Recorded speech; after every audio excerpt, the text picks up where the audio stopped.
Hey!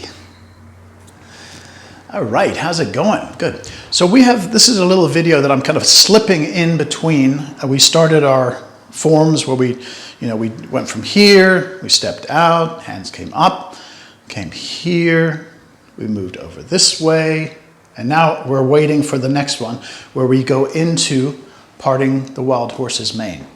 So what I want to prepare you for what's called the front stance before we even do that part. The front stance, I have a lot of videos about front stance, but I want to have a video that's within this series so you don't have to be jumping around my channel and trying to find it. The front stance is one of the most important stances in the whole of Tai Chi Chuan. How do we do the front stance? Again, the video is flipped. When I'm saying that this is my left foot, then you should be able to mirror me without any problem. So here is the front stance. Here is the front stance.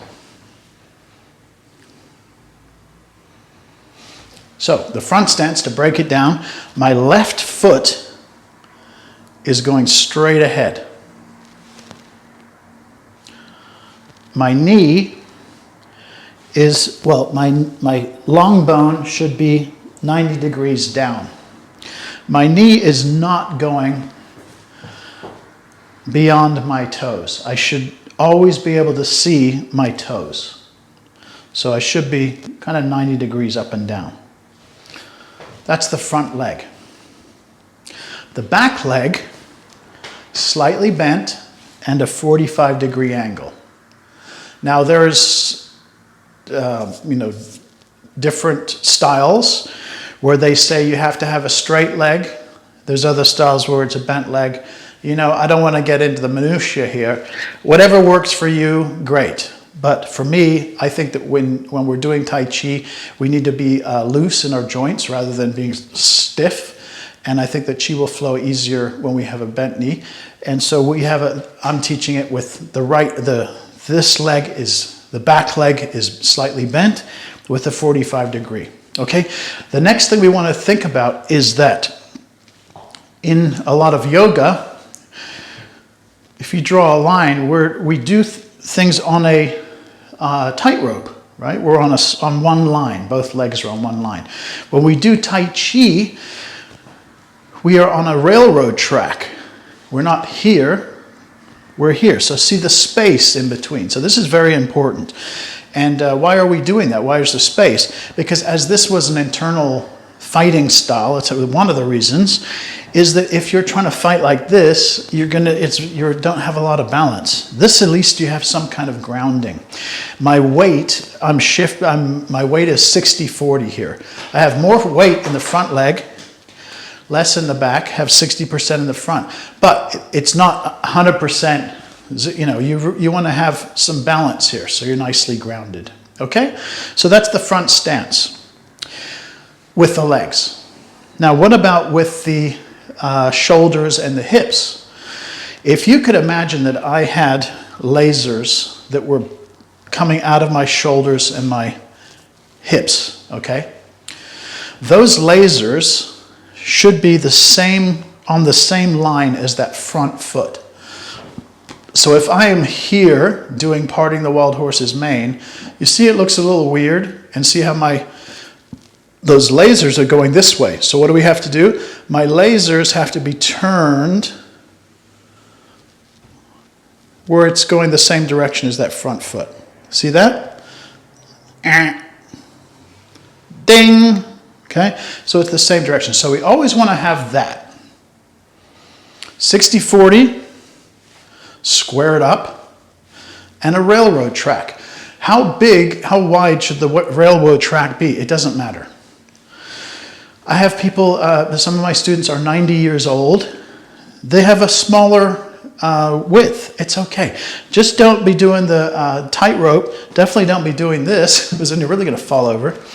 But just have some space in between so you can feel that you're grounded, okay? So I want you to spend the time, keep tweaking it to where you feel, that feels good in my front stance. For some people, they might be feeling really good like this. more power to them. Other people, it might feel good like this. Whatever it is, feel, you get yourself to where, and you should be feeling that in both feet. You should be able to do that both sides, because in this form, and definitely in other forms, our front stance is for, in this form we do the pung or ward off is on the other foot. Parting the wild horse's mane is on the left foot. So we should be able to be comfortably in a front stance whenever we do that. So let me show you from a couple angles what that front stance looks like. So here we go. See that? Back leg. Square it up. How about this way? I'll do it with my other foot. There we go. Square it up. Good. Should feel pretty good. Here's the front again. Good. So work on this too. Now, why is this so important? Why is the front stance such a big deal? Because there's so many postures that rely on the front stance. If you have the stance down and you feel really comfortable with that, then it's just really a matter of learning where the arms go. For an example, we're doing parting the wild horse's mane. Okay? From here, there's parting the wild horse's mane. See my front stance? There it is. We can also do pung, front stance. We can do press, front stance. We can do push, front stance. We can do fan through the back, front stance. We can do double box the temples, front stance. We can do punch, front stance. So you see how many, single whip, there's another one, front stance. So you see, if you can spend that time to really get where you feel comfortable, get the body mechanics, so every time you step in, you're just, whoo, then we just have to add the arms. So it's the two postures that I would like you to work on if you have the time. Number one is your Wuji posture. And you know why, if you've watched other videos, you know why I'm always pushing on that. That's number one. The second one is feeling comfortable in your front stance and on both legs, doing it both sides. Okay, hopefully this is helpful. Talk to you soon. Have a good one. Bye.